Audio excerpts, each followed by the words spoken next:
If you want to be a sharp sports bettor, you need to know exactly where your analysis comes from. Stay tuned and find out why.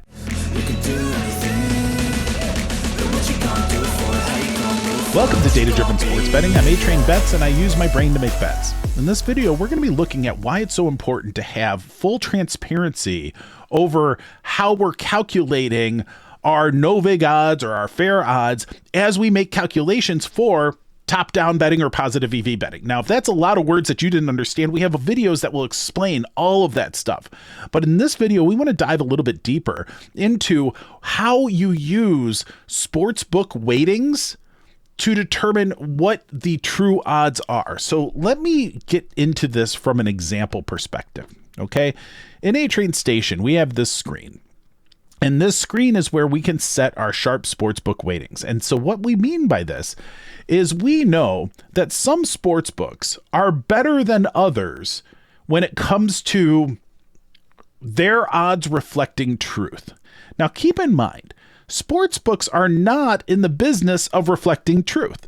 They're in the business of making money, typically by fleecing suckers, or at least by winning more than they lose by offering odds that they can win enough overall to overcome the amounts that they have to pay out, right? So depending on the nature of the book, some books are trying to do that by fleecing suckers. Other books are trying to do that by offering a reasonable proximity of fair odds where they're taking a similar sized cut, a similar sized hold on either side of that. Now, we know in our current list of books that we support at A-Train Station that BetOnline and Pinnacle tend to be the top when it comes to that. We have to figure out if we're going to go and do top-down betting or positive EV betting. There's a bunch of videos that talk about all the specifics around that. But to do that, we basically have to say, well, how do we get to the true odds, right? No vig odds or the true odds or the no vig line. You'll hear us talk about that all the time. Well, that comes from a collection of books that we think are sharp, that are good at setting lines that reflect truth. And then we base our betting decisions from that. Are we getting odds that are better than that line? If so, then we may make that play. So you'll see me do this constantly in my morning shows and all the live streams that I do, but I don't really go through how that works or why this is so important, because what you'll see at other tools is that they won't give you a place to set sportsbook weightings. They won't tell you, they won't give you a place where you can say, okay, well, I think Pinnacle is this good, or BetOnline is this good, or in this strategy, I want to key off this. They don't do that. They give you an algorithm that they won't tell you what's in it. And they'll be like, this is the truth. Use this one as the proxy for truth. That's not very good. If you want to be a sharp sports bettor, you need to be able to determine what that is. You need to be able to determine in that situation, what am I using to approximate that truth? Because that's half the battle here. It's easy. Once you have that line, it's easy to say, oh, that number is bigger, and go bet that number. Right? So when you go and you are setting that no vig odd, that is the game here. Don't outsource that part of the game. Don't outsource. This is like when I would consult with businesses. Don't outsource the core to your business. Whatever makes your business, don't outsource that part, right? As a sharp sports bettor, you do not want to outsource the setting of the no vig odds. That is literally the thing that allows you to be a sharp sports bettor. What we do at A-Train Station, though, to make that a little bit easier is, first off, we believe in transparency and flexibility, right? We give you the most powerful sports betting software ever created because we give you the ability to set the sportsbook weightings for sharpness however you choose. So one strategy that I will often do is I will say BetOnline 1 and Pinnacle 1, because what I do in this strategy is say BetOnline is my preferred book. When it comes to player props, I don't think there's anybody better out there than BetOnline. Maybe I'm right, maybe I'm wrong, but that's how I believe it, and that's how I bet it, and that's how I make my money. Pinnacle, same deal, except for non-player props. So I think Pinnacle is the best in the world when it comes to setting lines that reflect truth for main markets and alternate markets that are not player props. So when I am working with my betting, if I do this and I save these weightings, now I'm saying, okay, my basis for book sharpness, for the no vig odds sharpness, when I go to this plays screen to get plays that are available for me right now, we have BetOnline and Pinnacle. Each of them have a weighting of 1. And when we add them up together, that's what we get here, right? And so we can see, based on these two lines, if I go into one of these plays, Ronel Blanco strikeouts, for example, I can see we have a 1 and 1. BetOnline and Pinnacle, they each have a weighting of 1. In this particular circumstance, I might say, you know what? I want to look at BetOnline alone. All I have to do is click that. Now, this no vig line is based solely on BetOnline. I can go back, You can see how that line moves and how these percentages change. Well, when that happens, that means because this line is moving, there's different percentages involved. Those are just calculations. It's the art of setting this line that's everything. Why would you trust some random algorithm to do that the same way for everybody all the time? All that's going to do is get a bunch of people playing everything the same. Well, in this case, there's nuanced situations. You say, well, look at this line movement here, or look at the hold from bet online is much less. Let's just use this one, and that adjusts our behavior that much more slightly. Or you can even do things like say, you know what? I'm going to bring Caesars into the mix on this for some reason, right? So I can hit 1 on that, and now all of a sudden my no-vig line is based on 3 books instead of 2 books, and all the calculations reflect that. You can see now that we've added Caesars to the mix, now this is much less playable compared to what it was here. I can't tell you until I see the situation what I would do on any situation. All I can tell you is that you want to be able to do this. You want to be able to adjust these, because that is so important. We have to realize that this is an art, not a science. There's so many unknown factors in how we are assessing a market that if you don't have the ability to control for that, you are just betting blind. You're not a sharp sports bettor when you're taking half of it outsourced and just like, hey, just give me that algorithm, please. You don't want to do that. Okay. So let's go back to our weightings, because there's something else I want to show you. So we recently changed, now where this is being recorded in April of 2024, we recently changed our default weightings to make them simpler. So our default weightings are used for a couple things. One, it's a good place to start to find market outliers when we're looking at that play screen that we were just looking at. It's also how we assess the closing line value performance by default. What I mean by that, so when we go into our wagers, this is where we can see our bet history. So if I look at yesterday's bet history, I had a 5% closing line value, and you'll see some other software will use what I call the stupid CLV, which is we beat the closing line 77% of the time, which is not as useful as to saying our weighted average based on the amount we bet beat by 5%. So this tells us how much we beat that by. This just tells us if we beat that by. Regardless, we use our default weightings to determine this closing line value calculation. Now, we will enable you to do this with your own calculations later, but we needed to have a unified standard for closing line so that we could compare across people. Because if people were using different closing line value calculations for their own closing lines, it would be hard to compare one person's performance to another. So we wanted a baseline standard, and then we can build on top of that. We do that a lot in different contexts with A-Train Station. But I want to come back to the weightings themselves. So I want you to understand what this really means. Think of it as a point system, right? Think of it as each of these books that is weighted a 1 get 1 vote. Okay. Each of these have their own lines. You can see like here, Bet Rivers gets 1 vote. DraftKings gets 1 vote, right? So you can see this is where on a percentage basis, but relatively speaking, we're saying Bet Online is 4 times better at this than BetMGM. Bet Online gets 4 votes, right?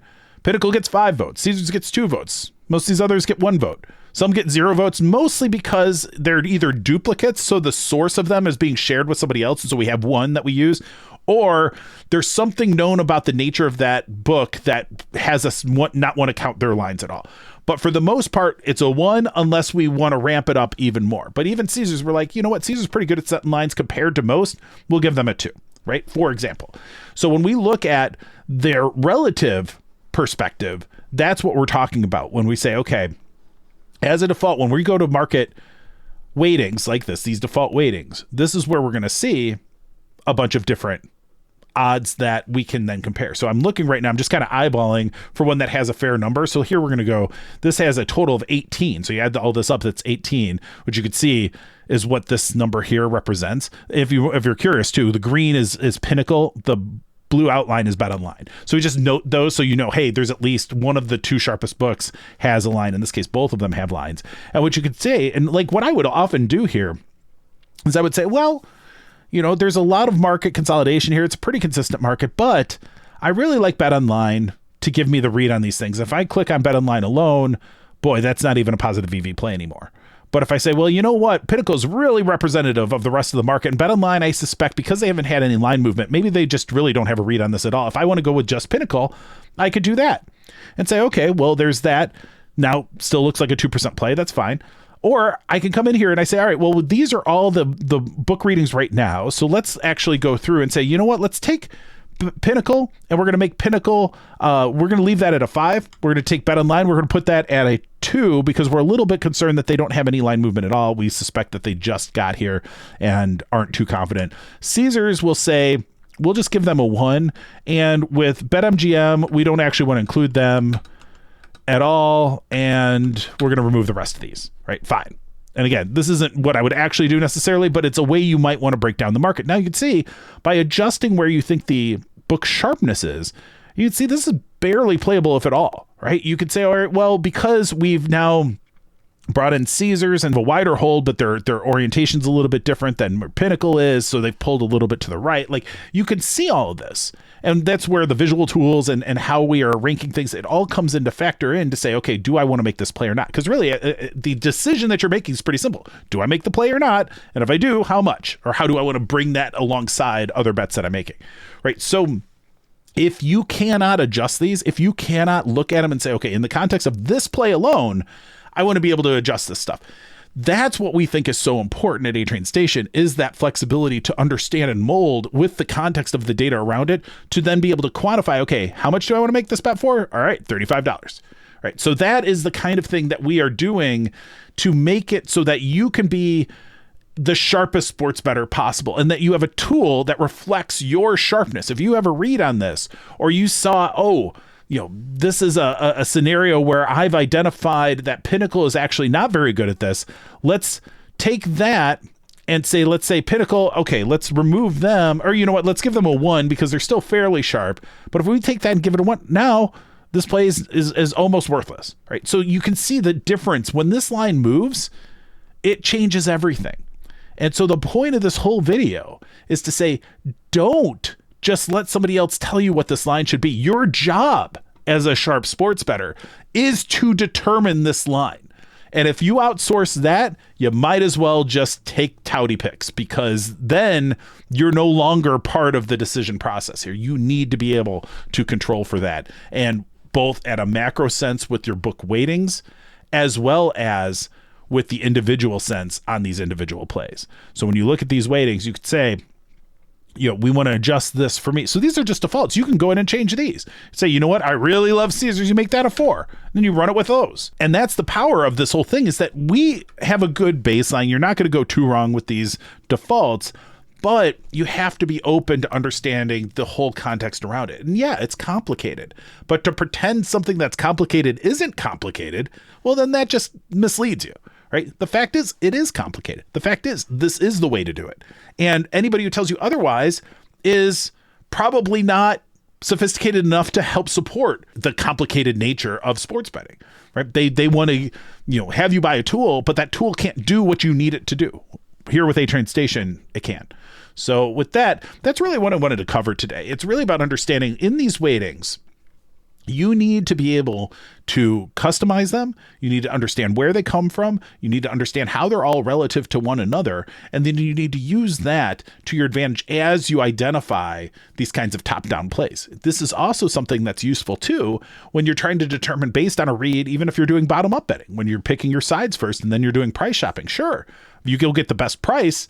That's fine. But wouldn't it be good if you knew, hey, in addition to this bottom-up play that I like, I'm getting a top-down play that is positive expected value on top of that. Then you have both sides of that working for you. Now you really have a play that you can be excited about as you go forward. And that is really where the future of sharp sports betting lies. It's not in religious, dedication to bottom-up betting or top-down betting. No, it's find the best plays. Use all the information available. Find all the things you can and then make the best plays you can. That's how this goes. But if you just close yourself out, that's probably the best way of putting it. If you close yourself off to information, you're underinformed. And that is why you need to be able to have all of this at your fingertips to be able to tweak and understand and adjust based on the context of that information so that you can make the best decision possible. If you ignore information, well, then you're ignorant.